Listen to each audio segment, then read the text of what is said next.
Boa noite, meus amigos e minhas amigas. A paz do Senhor Jesus, o Mestre do amor incondicional, esteja conosco. Conta-se que certa vez um rei pediu a um dos seus servos que preparasse o melhor prato que tinha no reino. E o rei preparou então o melhor prato que havia no reino e colocou à mesa, e todos se serviram, se fartaram. E antes de servir a mesa, antes das pessoas se saciarem com aquela iguaria, o rei perguntou: que prato é esse? E ele disse: língua. E tinha língua de todas as formas, ao molho, frita, assada, de todas as formas que poderia ser feito, foram feitos aqueles pratos especiais para o rei. E passado algum tempo, o rei então lhe pediu: agora prepare para mim o pior prato que existe no nosso reino. Então o rei, da mesma forma, ficou surpreso ao chegar no banquete. Antes que todos se servissem, ali estava o pior prato do reino: língua. Novamente língua. Ele disse: mas língua é o pior prato também? Não era o melhor prato? É o pior prato do reino? Sim. E ele então explicou. O servo disse a ele: língua, porque com a língua você pode construir vidas, levar felicidade aos outros.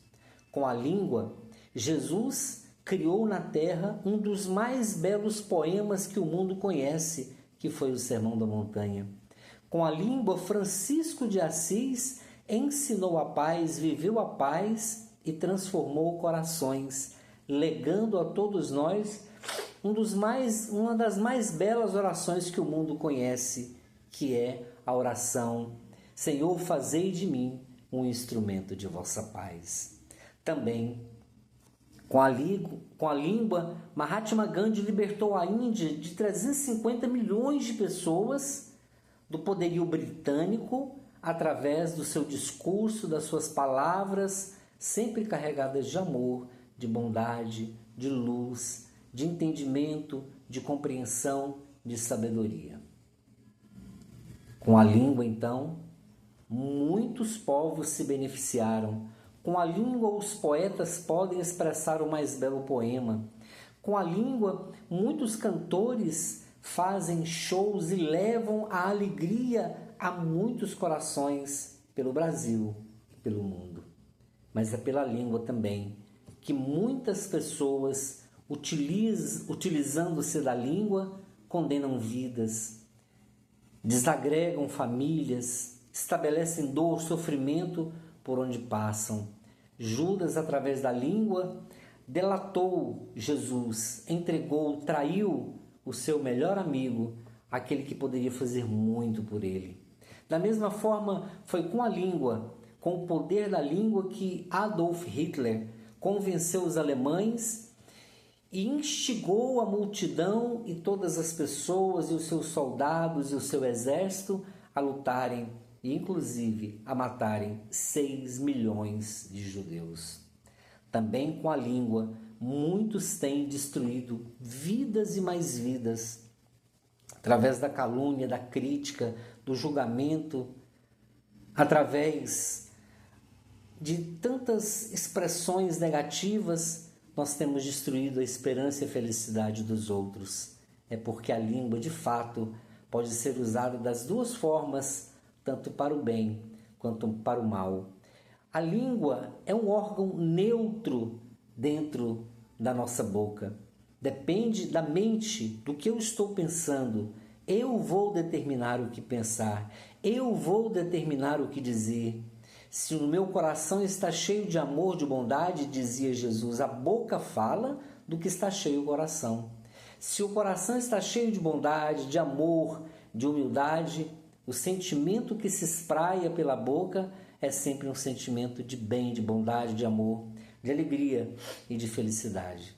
Por outro lado, se o meu coração está cheio de rancor, de mágoa, de ódio, de ressentimento, de pensamentos negativos, de inveja, eu expresso pela palavra aquilo que eu sinto. Gratidão é algo que vem do coração.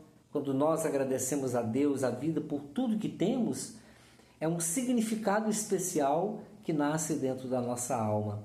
Por outro lado, a ingratidão, a queixa, a reclamação, nasce exatamente da insatisfação, da ingratidão perante o Pai maior, perante Deus, o nosso Criador, o nosso Pai, perante a própria vida, e passamos então a ter uma vida amarga, em que reclamamos de tudo, nunca estamos satisfeitos. A reclamação, a queixa, a ingratidão é sempre as filhas diletas do orgulho, que não consegue aceitar a própria situação e seguir em frente com resignação, com paciência e com humildade. Por outro lado, também vemos um aspecto muito importante. Quando nós julgamos alguém, sempre temos que perguntar a nós mesmos: será que o julgamento que eu estou fazendo a essa pessoa não cabe a mim mesmo? Carl Gustav Jung diz que quando eu julgo alguém, na realidade estou projetando a minha sombra, projetando no outro aquilo que eu trago em mim, as minhas insatisfações, os meus traumas, os meus conflitos íntimos, muitas vezes a própria inveja da felicidade do outro, e eu então projeto isso, jogo isso para fora, e na maioria das vezes eu estou projetando no outro aquilo que eu sou, ou algumas vezes eu estou vendo no outro a mim mesmo no outro. Então é sempre bom nós perguntarmos se vale a pena realmente julgar os outros, já que o único que tem o direito de nos julgar é Deus, que pode julgar a nossa consciência e saber aquilo que temos que fazer, aquilo que não devemos fazer. O Pai do amor, o Pai da sabedoria, o Pai eterno, da felicidade eterna que nos criou, Ele realmente é quem sabe o que vai dentro do coração de cada um dos seus filhos. Então todo julgamento é uma insensatez, todo julgamento denota inferioridade da nossa alma. Nós não estamos em condições de compreender o alcance da dor do próximo quando nós julgamos alguém.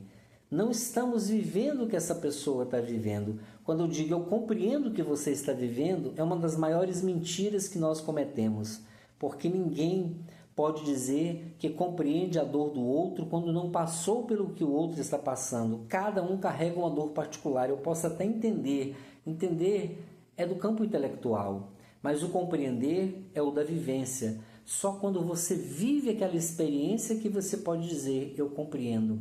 Então, na maioria das vezes, nós temos um entendimento intelectual e é por isso que julgamos, por isso que condenamos o outro, por isso que usamos da maledicência, dos julgamentos, quando deveríamos ter a indulgência para com as faltas alheias, a indulgência para com os outros quando eles erram, para que nós possamos então sermos melhores também, porque quando eu não condeno, eu também estou me melhorando, estou crescendo espiritualmente, me desenvolvendo também da mesma forma.